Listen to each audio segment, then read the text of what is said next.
Howdy. Good to be here again. My most important question is, we have thoughts, a lot of thoughts that seem to come from nowhere, and I know that our job is to focus in the way we want to. So when we're focusing on the thoughts that feel better, are we generating thoughts inside of us, or are all the thoughts coming from somewhere else and we're just kind of trying to filter them? Well, we really liked the way you began this conversation, because you said we're thinking thoughts that just seem to come out of nowhere. And so, but everything starts with a vibration, and let's just, for sake of this conversation, accept that a vibration and a thought are one and the same, except that in order for you to want to give it the label of a thought, it has to become big enough that you are able to decipher it in your consciousness. In other words, imagine a vibration that is a sound, but you can't hear it because it's not in your frequency. So you're not deciphering it, so you wouldn't call it a sound. You might not even call it a vibration. You might not even acknowledge its existence at all, because it's not perceivable by you. So let's say there are vibrations that aren't in your wavelength, so they're not perceivable by you. Law of attraction hasn't amassed them in a strong enough form, or you're not enough on the wavelength of them that your receiver is receiving the transmission of them, so they, as far as you're concerned, don't exist. But let's say that you've got something going on that is causing you to offer a vibration, and you're keeping it up enough that now it's coming to you loudly enough, isn't the perfect word, but in enough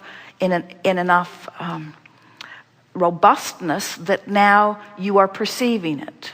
And so then you call it a thought, and then you say, well, we love your question, then you say the thought came out of nowhere, which you're answering the second part of your question with that.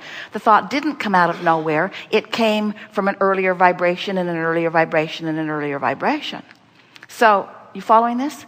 So the key to deliberate creation is deliberate vibration. And the key to deliberate vibration is being sensitive to the way that you feel. It's sort of like what we were talking about earlier, that your body, the trillions of cells of your body, are being introduced to all kinds of things all day, every day. In the air, in the food, in your own body, through viruses and bacteria and whatever. So the cells, as they are sensitive, they know exactly what to do in order to ask for the alignment that they seek. And if they are allowed to do that when frequencies are very subtle, before they really get a foothold, then your body can stay in perfect balance all day, every day.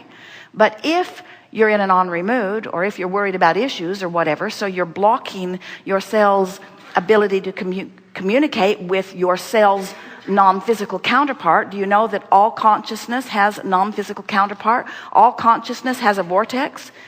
Each of your cells has a vortex. You're following? So if you are feeling good and allowing your cell to ask and your cell to receive, then your body thrives. And so now that seems a little off the subject, but it's really enhancing the conversation that we're having here.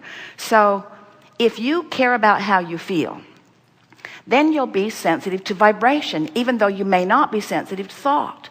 You could walk into a room, feel that there's something there. In other words, Esther didn't hear the driver of that truck in his confusion getting ready to veer over into traffic. There was no conversation, there was no thought. It was a vibration that was more subtle than that.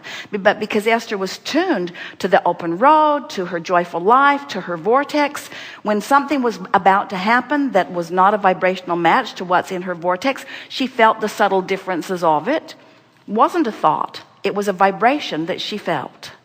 So now come back to the perfection of your words. You really put them together really well, as you were wanting to know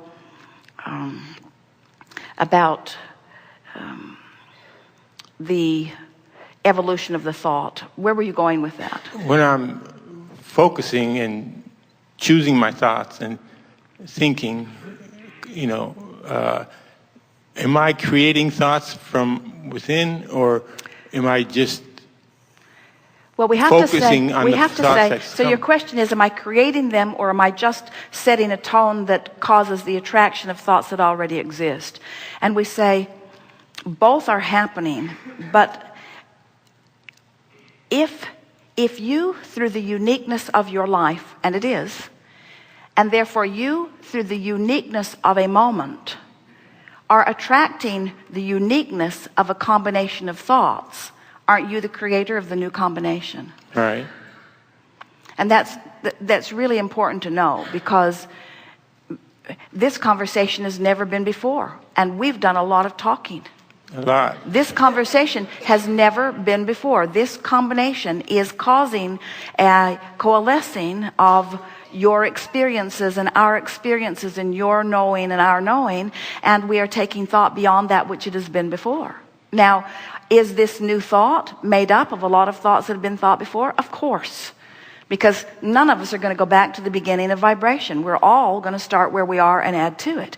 But that is the satisfaction of creation. That's why you were willing to expose yourself into this unique environment and be this unique being that you are, in order to have your unique exposure to life experience, so that you could give birth to unique thoughts that your inner being will then hold steady, providing you the opportunity of catching up with them in order to experience the manifestation of the unique evolution that you carved out.